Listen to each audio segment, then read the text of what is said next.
Welcome back. Thanks for tuning back in. I really do appreciate it. Please like, share, and subscribe to my channel. I am going to make the buggy into a roller. That means I can roll it around the shop, get it off the jack stands, and try to free up my lift as needed, I guess you could say. Most of this project will still be on the lift, but when I need to put something else in here and do some work on it, or I've got some other projects I want to put on the channel too. I don't want this to be the never-ending buggy project, so throwing a few things in between might be a plus. Anyway, I'll get going here. Making more progress. I've got a stick of DOM tube for the upper links right now. On the buggy, I am using 2-inch 250 wall, which is 1/4 inch thick, DOM tubing. This is for the upper links. Now the lower links, I'm going a little thicker because I have this real bad tendency to bend them. So I haven't got that tube in yet. I'll show you that when I get it. But for right now, I am going to start cutting and drilling this. Get them ready to weld the bungs in.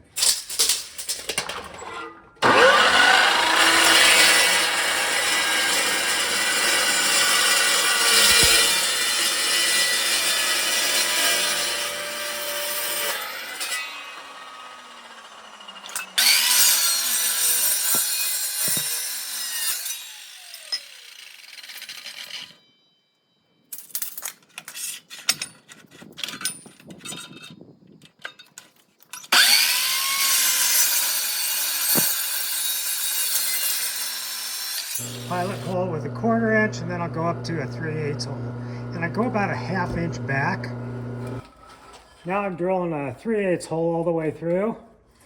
That'll give me a good solid rose weld once I weld the bungs in.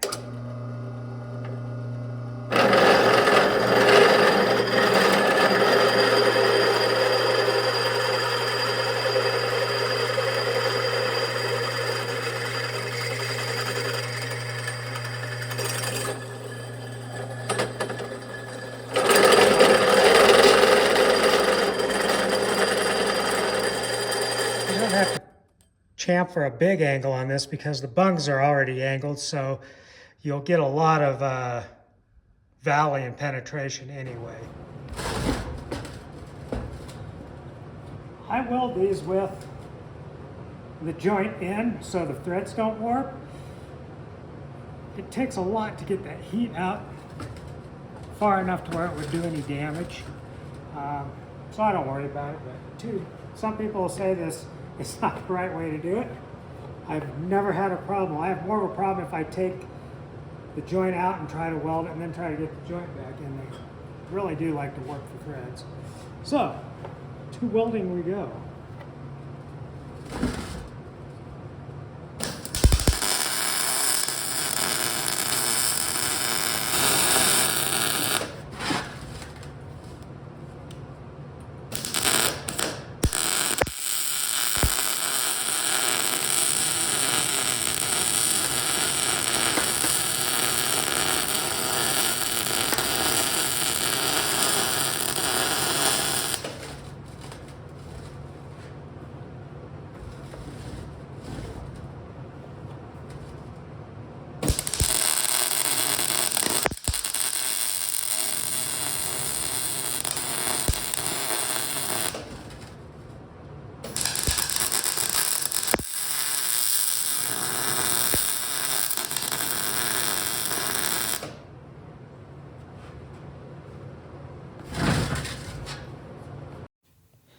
With 16 joints to weld in, don't want to do this at live speed. I'll do this at accelerated speed here. And the uppers are all done.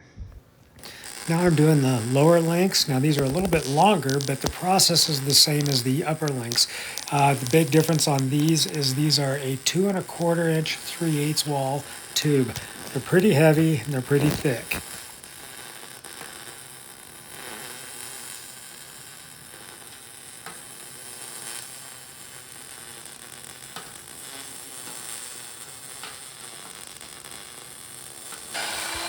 While I got the saw out and I'm getting these links done and some more tube, I've got some of the 120 wall, which I'm using for the additional structure on the front of the frame. So I figure may as well get that done at the same time. Once I get the tube cut close enough to the right length and angle, then I kind of finish the coping up on the tube so that it fits fairly snug. Don't want a lot of air gap there. I try to mirror the tubes left and right. That way they're all the same length, all the same distance. Once I get everything measured in, I tack it, and then I go ahead and burn it all in.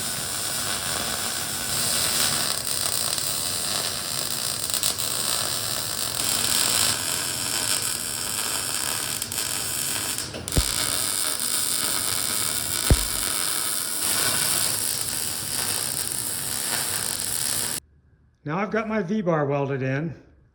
Next, when I go to build the gusset for my tabs, I will incorporate this tube with that gusset for this tab. My version of a CAD, cardboard aided design. Now the test for this gusset that I'm building for the left and the right side is if this template fits the same on both sides of the chassis. If I have to make a second template that is different than this one to fit the other side, then something is off. At this point, both these templates, or this template fits the same on both sides, so this is a go for cutting this one out. The only thing I do have to do is, once it's cut out, I have to make a small bend in it so that it fits the profile of the chassis. Now that I've got a bunch of the plates cut, tacked in, gussets welded from the top, I got to do a whole bunch of welding, get everything that I know I'm going to keep now that I'm happy with burned in, and then we'll continue on with some more setup. Just in case you're wondering, yes, I am going way overboard on my gussets and welding and structure, but I figure this is the only buggy I'm going to build for myself, so I'm going to build it exactly the way I want it.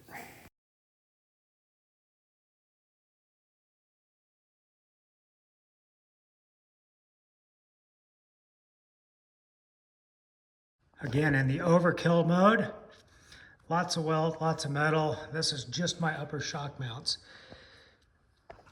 And welded backside and front side, so I think I am plenty strong now. Next, to install the links, I am going to put the upper links in first, and then I can rotate the axle a little bit and put the lower links in.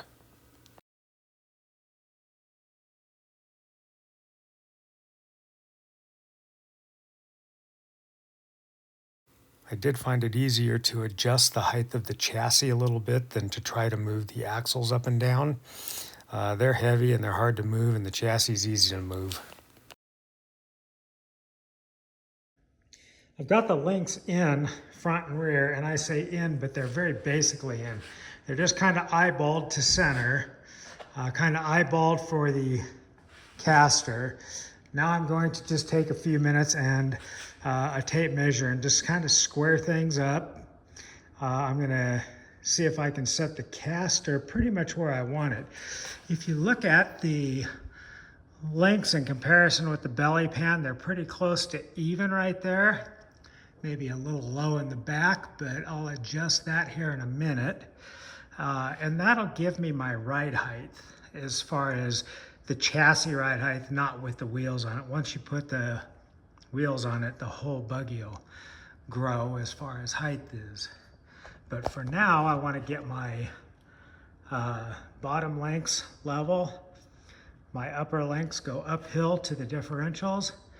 I'm gonna make sure everything clears, and then once I have everything kind of centered the way I really want it, then we're gonna drop the engine in and see where it sits. I really dislike this part the most, installing the shocks or coilovers, either one. You gotta hold all these little spacers in place where you slide it into the tabs for the ears.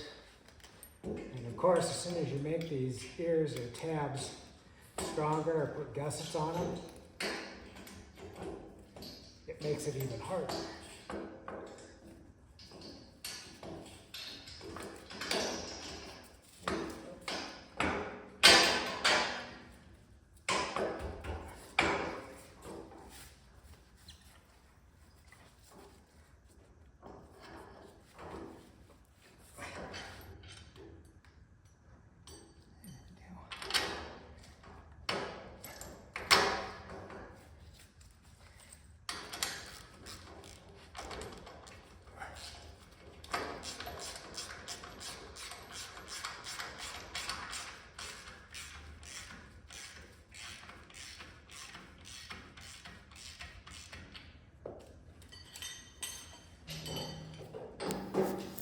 Same thing on the rears. Line all your little spacers up, get everything in, slide the bolt through.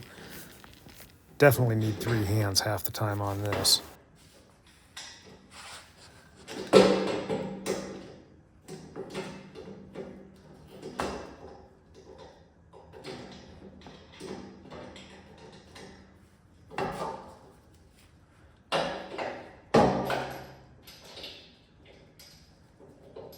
Assembly on these, I will have various types of anti-seize type glue, keeping things from seizing, because you know they're going to get exposed to the elements.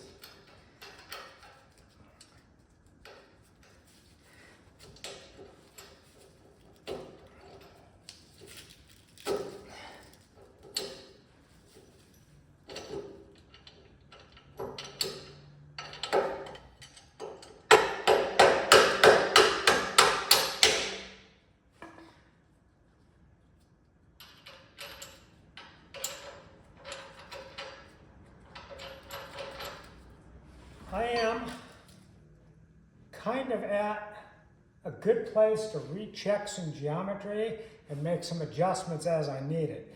Now, I've got a little less than what I really want here, but where the jack stands sit, I either have to be too high or too low. I can compensate that in my head. I've got the axles centered using my triangulation on my upper and lower links. I've got the basic ride height set, like I said, with the exception, this one's about a half off, the fronts are right on the money. So the next thing I want to do is, I'm going to take a measurement here. At the hub center is 13 inches. Now, the real hub center with a 42-inch tall tire on it is about 19 and a half, right? And it just depends on the wear on the tire. I'm going to call 19 and a half. So if I'm at 13 and a half to 19 and a half, that'll give me 6 inches difference. Now I want to come back here and raise my tape measure right at the belly pan, and I am at 12. 12 and 6 is 18. So currently I have 18 inches of belly pan clearance at ride height with a 42-inch tall tire. That gives me a little bit of adjustment here. I can go up on these a little bit. Don't forget, these are 18-inch stroke struts, and I'm only showing under 5 inches. So my plan is to actually have these closer to 6. I think that'll be better, and I think that'll give me the real ride height I want. So what I'm going to do next, I'm going to adjust my belly pan height a little bit, which will change my stroke and keep these where they're at. The more realistic I can get before I continue, the better you have to make changes before you find out something is going to interfere. I think I just want to set the engine in and see what's next for clearances and interference. One of my big concerns is the front drive shaft, to make sure it'll clear. I'm going to do a little quick walk around at this point, just to kind of give you an idea of what I'm looking at when I'm looking at stuff. You can see the link triangulation there. They actually make a couple of X's, and struts, etc. Same thing in the rear. The lower links actually create an X on each side, which is my triangulation. That'll keep the axle centered.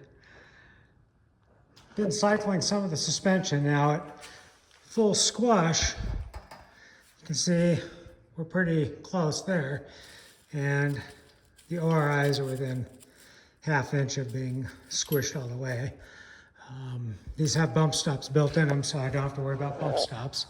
And same thing on the front. You can see at full squat I still have a little bit of room between the frame and the top mount. So I think we're in good shape for clearance. Got a set of old Chevy stock wheels with some bold tires on them to use as rollers. Now these really don't fit on these hubs all the way. I just kind of tighten the nuts on them so it would roll. Chevys have a small hub, and these have a large center hub like Fords do. So these really don't fit that well, but at least I'll be able to roll it around. Another thing I kind of did is put this quote tie rod on. It's just a piece of all thread with eyelets hooked together. This was in my scrap bin, and the reason I did that is this has 50-degree knuckles on it. Without this, these 50-degree knuckles turn these wheels so hard that they cam over, and you have to jack it up to get them to turn straight again. This is just temporary. It allows me to roll this around the shop, so keep that in mind when you make a roller. Make it so you can really roll it. This is the suspension at ride height, and everything's clearing still.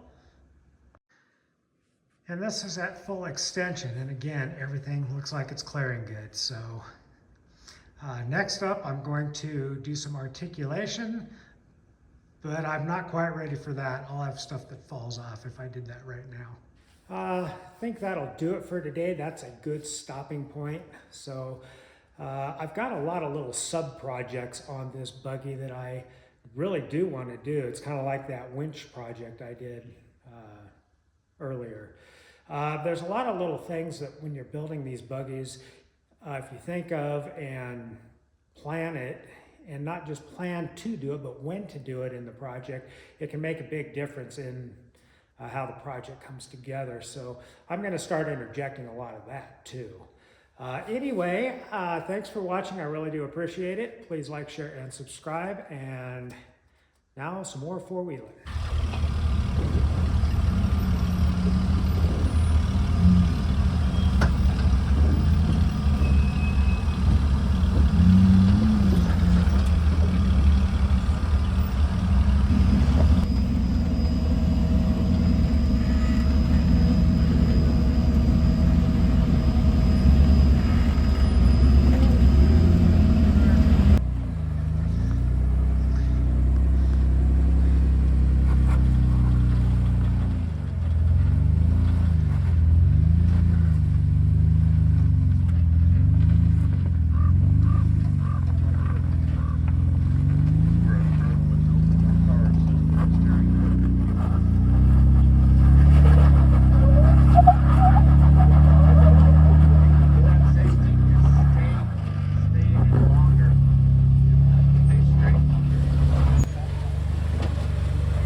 Just in case any of you that are watching this and have noticed that we don't carry spares very often, it's mostly because they're in the way. There's a couple of spares back at the trailers. If we really needed one, someone can run and grab one and bring it back in.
Just hard passenger and it'll crawl up. Go hard passenger this time. There you go. Go a little faster, Steve. You're up there pretty high. Too high? Not too high, but faster.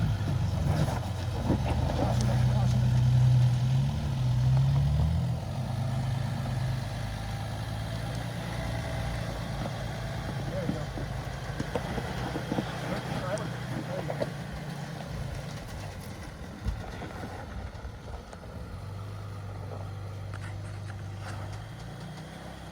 Perfect.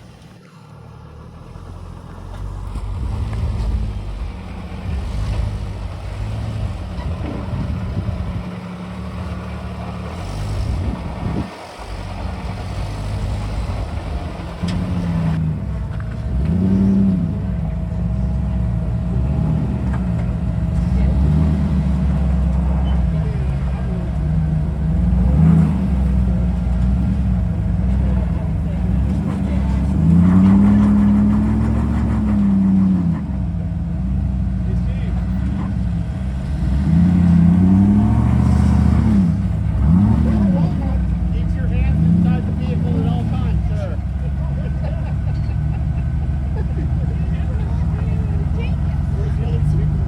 They don't work if you don't plug them in. If you don't plug that harness in, at this point it's a noose.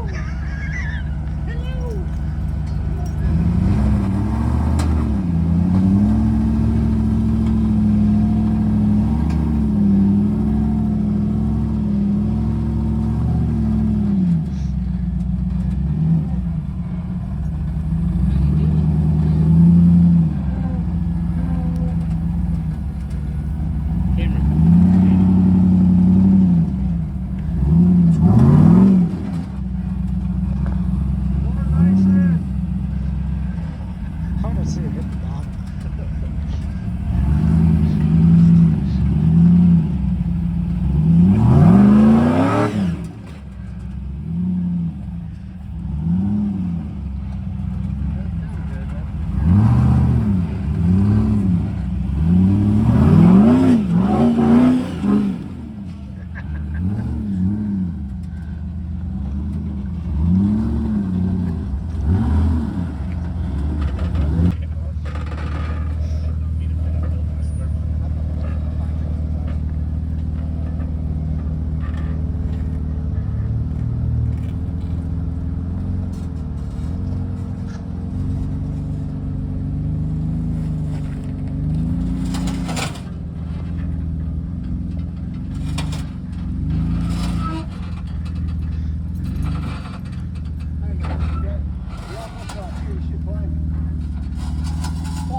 Passenger, see if it goes up.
One and done.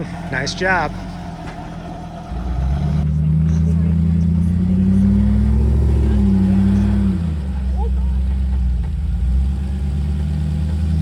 It's okay, it'll come back in.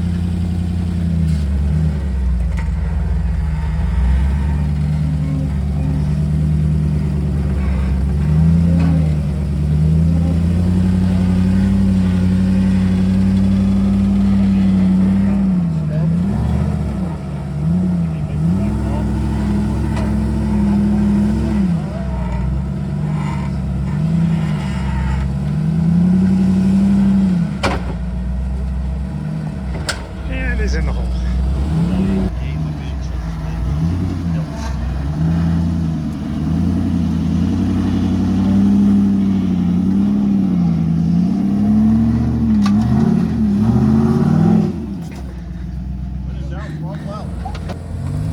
Got the rock rail, so you're fine.